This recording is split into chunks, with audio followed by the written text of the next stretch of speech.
د لوی سپېڅلي څخه تعالی په سپېڅلي نامه چې ډېر مهربان او رحم کوونکی دی. ملګرو لکه څنګه چې تاسو ته به جوته وي چې ما پاس په متن یا عنوان کې لیکلي دي ځینې پنجابي ایجنټان د طالبانو او ولس په منځ کې نفرتونه پیدا کوي. د دې عنوان لاندې به زه په دې موضوع باندې تبصره لرم، ځکه چې یو څو ورځې د مخه د خوست والي هغه یو اعلان کړی او هغه فیسبوکونو کې هم شته دی، خو ما هغه ویډیو راوانه غوښتله، خو زه خیر د هغې باره کې به زه لیکم. هغه ویلي چې په د خوست ولس ته یې دا اخطار ورکړی او یا دمکي ورته ورکړې وه چې په 3 ورځو کې به دغه ملي بیرغ د خپلو کورونو، هټو یا دوکانونو یا که چا سره په بایسکل باندې دې ټولو نه به یې لرې کړي، که نه نو پایلې به یې ښې تاسې ته نه وي. نو هغه بیا په دې باندې ما یو پوسټ هم کړی و. بیا نن چې مې ولیدو نو بیا دغه ځینې ځوانان چې ملي بیرغ لپاره یې په خوست کې کمپین کوو، بیا هغې نیولي وو، د ځینو دغه سرونه یې اخته هم داسې کړي وو او هغه بیرغ یې هم ځینې شو کولی، بیرته یې ورته په غاړه کې اچولی وو. نو دغه کومې په طالبانو کې چې داسې ځینې د پنجابي ایجنټان هغه پکې ورنوتلي دي او غواړي د ولس او د طالبانو په منځ کې نفرتونه او واټن زیات کړي په داسې یو اساس او نازک وخت کې. طالبانو ته که چېرته دوی اصلي طالبان وي او په سیاست باندې پوهېدلی، دغه کوم کارونه چې د ایجنټان یې کوي، نو هغوی ته خو بیا په کار نه و چې د ولس د پارونې په خاطر باندې یا ولس ته راپورته یو نوي ناورین ته د وړلو په خاطر باندې داسې دغه خبرې کوي یا داسې کمپین کوي چې ولس راوپاروي. خو دې کې داسې چل دی چې دې کې دا یو څو موده د مخکې، ځکه ځینې طالبانو کې اکثریت پکې ښه طالبان هم شته، هغه د افغانستان په ارزښتونو باندې پوه دي، خپل ملت سره د افغانستان سره مینه لري. خو په دې کې ځینې کړۍ بیا د پنجاب ایجنټان دي چې هغې لکه دا یو څو موده د مخکې هغې په کلکه باندې دغه خپل کوم دغه چې دي د ډیورند دا کومه فارسي کرښه چې د دوی څخه ښه دفاع هم کوله او هغه ازغن تار په باره کې مې ویلې چې دا باید ټول شي. نو بیا په دې کې که نه لکه موږ په دې باندې پوهېږو چې ځینې داسې ایجنټان په طالبانو کې دغه ځای په ځای کلي دي چې یو پکې دا د خوست والي هم دی، ځکه هغې ته بیا داسې حکمونه کېږي چې ځکه تاسې داسې کار وکړئ چې خپله ولس او طالبان سره په افغانستان کې یو کړکېچ طرف ته لاړ شي او دوی په خپل منځ کې په دې باندې اخته شي چې مالته کورنۍ جګړې ته لار هواره شي چې موږ ورنه دغه شو بیا خلاص یو. نو هغه د پنجاب ایجنټان چې دي هغه کې بیا ځینې وخت کې داسې چې هغه هېڅ ضرورت دې ته نشته دی، ځکه اوس په دا خبره غلې وه او دوی بیا داسې یو ځکه ولس د طالبان نه ورځ تر ورځه خوشحالېدو هغې ده، لکه اوس هغه ځینې کارونه چې دوی کوي په دې باندې ولس زړونه ورو ګټل. خو هماغه د پنجاب د آی اس آی کړۍ چې په دوی کې ورنوتلي دي او خپل ځینې مهرې په دوی کې دغه ځای په ځای کړي دي، بیا هغوی ته داسې یو دغه راځي حکمنامه چې ورته راشي، بیا هغوی دا حرکت کوي. ملګرو زه به دا خپل دغه چې دی تبصره دا به زه د خپل هغه لوګو نه شروع کوم، راځي چې لوی افغانستان سره بیا وروسته په دې باندې بیا څه خبرې کوم، بیا به ستاسو څرګندونې ویم. نو څه کول لومړی باید هماغه شروع کړو، د هغې نه به بیا پیل کړو. اوس تاسو ته هغه زه پیل دا کومه ده سندره ته نه شروع ما سره په دې نه شروع کېږي. راسې چې لوی افغانستان شو سره، راسې چې لوی افغانستان شو سره، ولر کې یو افغان شو سره، یو افغان شو سره، دا مشال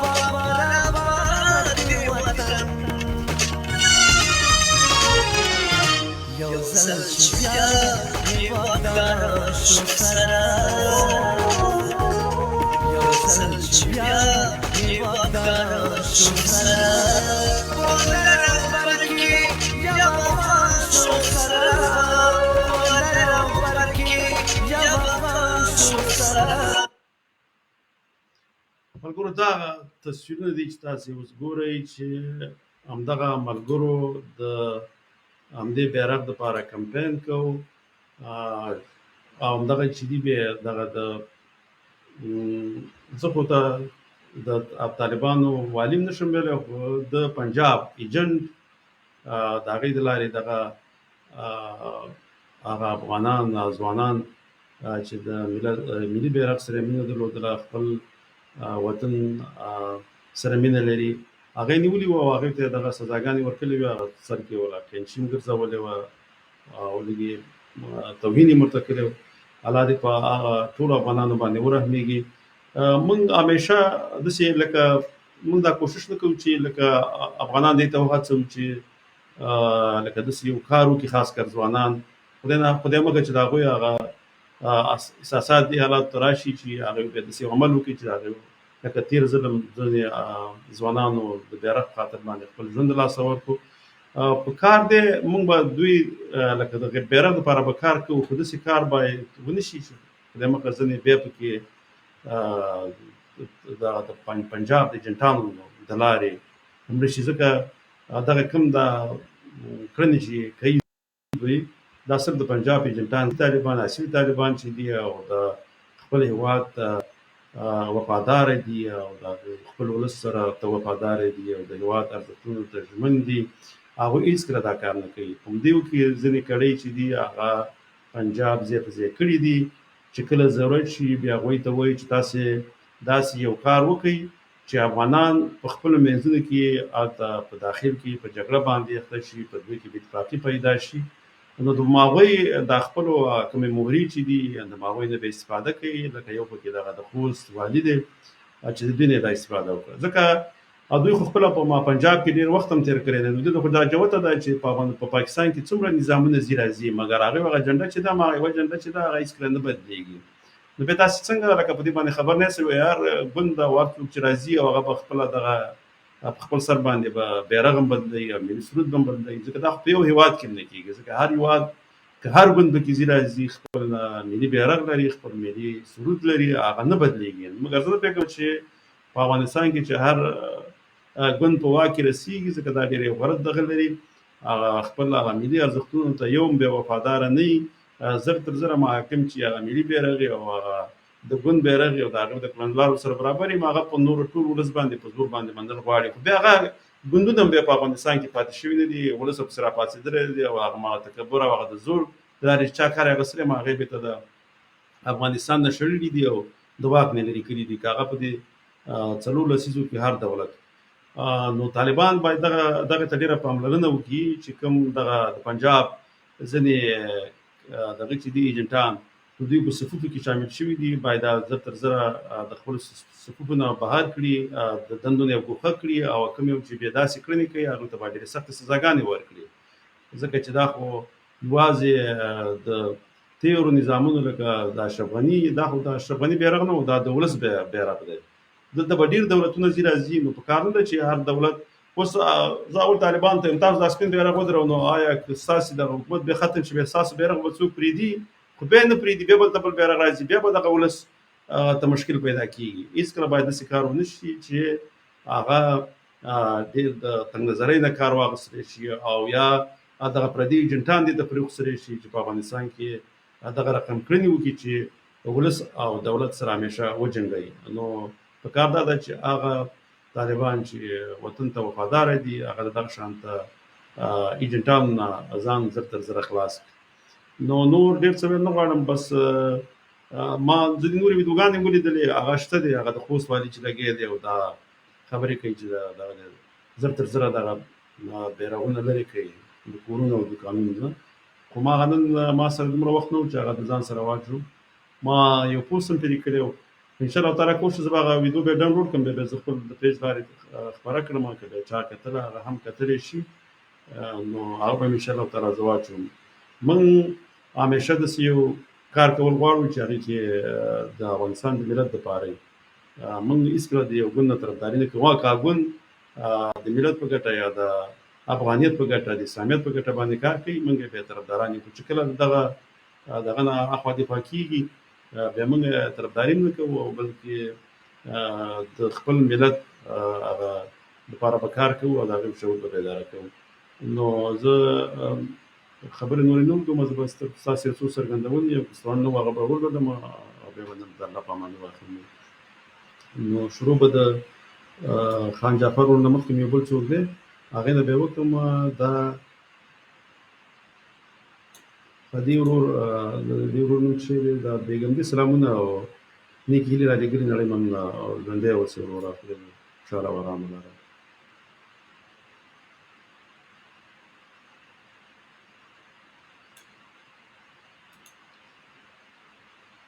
دې محمد ورور لیکلي دي چې الله دې تباه کړي کار چا داسې کار کوي. بلکل دا حقیقت دی، ځکه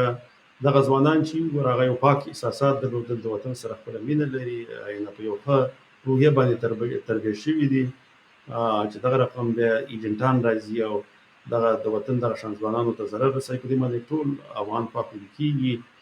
او خفه کېږي. نو الله دې ورله خپله سزا ورکړي چې چا ورسره دا کار کړی.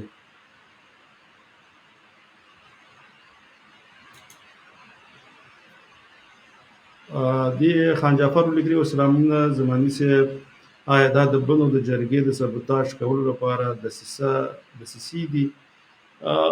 ملګرو دا خان جعفر وروره دغه ستا دغه نظر به ښیي، خو لکه دا به هم سم وي، خو بل داسې دی لکه موږ اوس وګورو په دې کې ځینې داسې هم دي اصیل طالبان هم څه ځکه دا څو موده مخکې هغه ازغن تار باره کې دوی دغه وکړو، بیا په سپین بولدک کې هم پنجابي دغه آرمي والا خلک هغوی سره څه داسې خو ډب هم راغلی او په نورو منطقو کې مو سره راځي. نو د دوی هغه کوم ایجنټان چې په طالبانو کې دي هغه په دې پوه شوي چې دا نور طالبان خو ډېر خپل هېواد ته وفاداره دي، خپل ولس ته وفاداره دي. راشه دا کوم ایجنټان چې پکې د هغوی دي او د هغوی موري پکې دي، د هغې د راږدې یو کار وکړو چې دغه طالبان د ولس سره بېرته په جګړه اخته کړو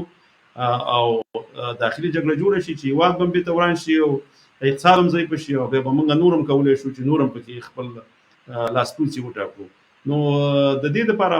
دغه خبره خو خو د هغې نه مخکې دا خبره هغوی لپاره ډېره مهمه ده، ځکه زه خو دوی دا میډیا ګورم، ځکه دوی په همدې باندې بحث کوي چې دغه کم طالبان ته چې کوم فکر کوو هغه شان دوی ډېر ملي راوخېدل، د خپل هېواد ډېر زیات لکه هغې ته وفاداره دي. خو بیا د هغوی کړۍ خو شته که نه، لکه اوس دا کړۍ چې دي لکه دا د خپله دغه دې ته زه طالب نه یم، دا اصلي د پنجاب ایجنټان دي، ځکه دوی هغه د ملي طالبانو چې کوم یو ښه نظریه لري د هغوی نوم هم بدوي. خو زه الله دې خیر کړي، د بنو جرګه دې الله کامیابه کړي، ځکه دا د ټولو پښتنو جرګه ده، هغه هم دې الله کامیابه کړي. د هغې دپاره به یو پروګرام کوو انشاءالله تعالی. ابراهیم خان ورور ډېر وخت وروسته راغلی دی، سلامونه وروره، ډېره ډېره مننه او درناوی، نړۍ مننه ابراهیم خان وروره، ستا څخه یې نړۍ مننه، ځکه تا هغه پرلت هم تللی وې، کوم پرلت کې چې کراچۍ کې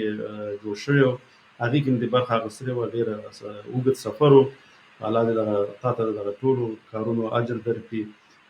دغه د خپلو پښتنو وروڼو سره ولاړ یې. نو موږ خپله هم ډېر خوشحاله شوو، ستا دغه مې لیدلي وو انځورونه یا تصویرونه مې درله ولیدل، ډېر پرې خوشحاله شوم. دې سلامونه محمد آصف صافي ورور سلامونه او دغه رالیږلي دي، مننه وروره، ژوندی اوسئ، الله دې ژوندی لره ساتئ صاحب.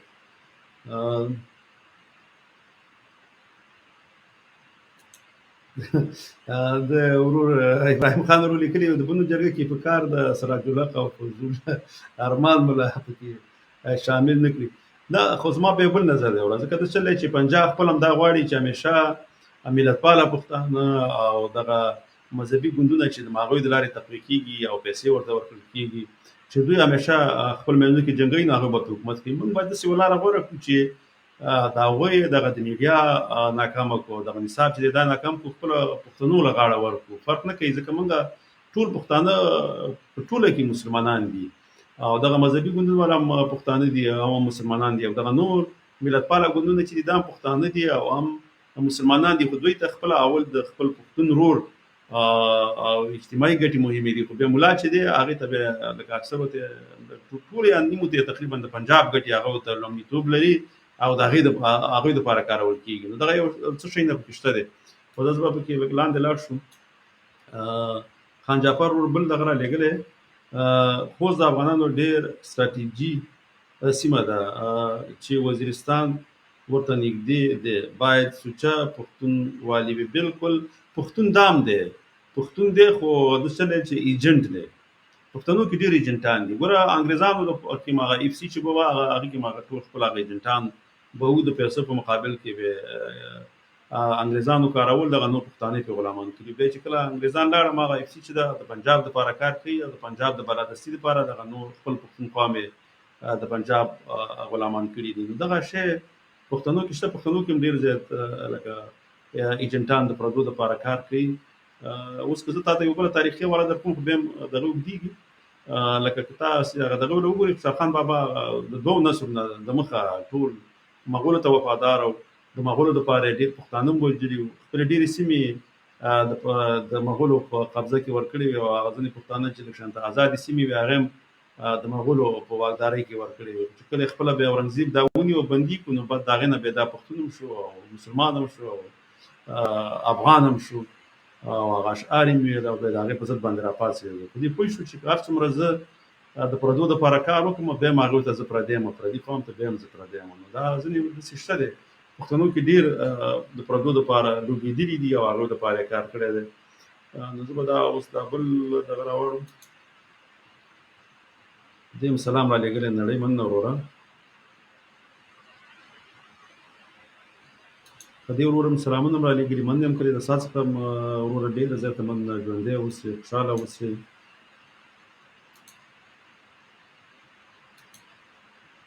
او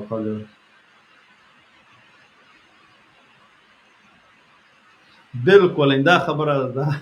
خان جعفر اورم دا دی چې ټول په کار دی وروسته بیا چنول په کار دي خو لومړی داسې په کار دی ځکه چې ټول پښتانه یو شي نو بیا به ګټې وکړي او خپله مینه کې سره همداسې په دې اخته وي نو بیا مشکله ده چې ملتپاله او دغه مذهبي ګوندونه همیشه پنجابیان په ګټه په جنګ باندې اچوي که نه بیا دا پښتنو ته ضرر رسوي. په کار ده چې اول موږ کوشش دا وکړو خاص کر دې کې دا دغه ډېر کوشش کوي او پښتون ژغورنې غورځنګ او هغه دا ډېر ښه کار شروع کړی دی او بل اوس دا کار دغه هم شروع کړی دی مشر محمد خان چې دی هغه هم دا کار کوي. ما د هغې دا څو موده کېږي زه د هغې دغه چې ده سیاست هغې ډېر ښه په ښه لوري باندې روان دی او ځکه چې پردي خو غواړي چې مونږ کې څومره چې مونږ کې لکه نفرتونه ډېرېږي او مونږ کې هغه فاصلې یا واټنونه زیاتېږي نو هغومره پردو ته ګټه رسېږي. نو هغه اوس دا یو کوښښ کوي او صحیح لاره باندې روان دی په صحیح سیاست باندې روان دی چې مولانا عبدالرحمن او ټول صدقې ځکه په زورونه باندې نه کېږي په زور باندې خو بس همدغه پښتانه به یو بل وژني. نو زه داسې وایم چې همیشه موږ پښتانه یو بل ته باید غاړه ورکړو هغه په دغه کې ځکه بیا د هغې ټول پښتانه خپله اسلامي نظام هم غواړي او ټول مسلمانان هم دي ځکه هېڅ پښتون د اسلام د قانون خلاف نه ځي خو بس دا اغیار چې ورته وایي دوی په موږ کې دا دغه کړي لارې جوړې کړي دي. زه به دا پښتون زلمي ورور دغه م ګورم دې سلام را لېږلی نړۍ من د پښتون زلمي وروره خدای خوشحاله لرم.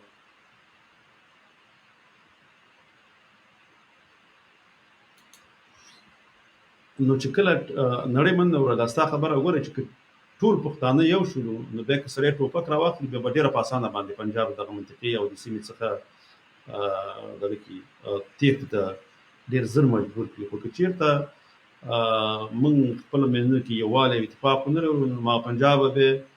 ځینې ډلو ته پیسې ورکوي دغه پښتانه به خپل منځ کې جنګېږي ځینې به ازادي غواړي او ځینې به وایي چې نه موږ د پنجاب په غلامۍ کې خوشحاله یو. دغه شي نه باید که نه لکه اولو کې پښتنو کې باید کار وشي چې په دې پوه کړي چې لکه مشر منظور یو ځل په یو پرلت کې یوه ډېرې ښې خبرې وکړې هغه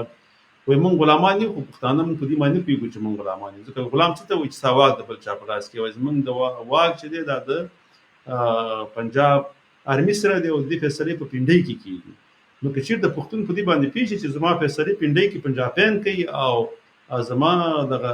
سیمه باندې چې دا جګړه ده او دلته چې دا ناخوالې دي او دا زمونږ په سیمه کې دا کومې جګړې روانې دي دې شاته ټول د پنجابي ارمي لاس یې نو بیا به د هغې نه بعد دوی ته بیا لکه دیو کې به اتفاق راځي. دلته یو تلیفون هم پکې راغی زه به دا دفت کړم.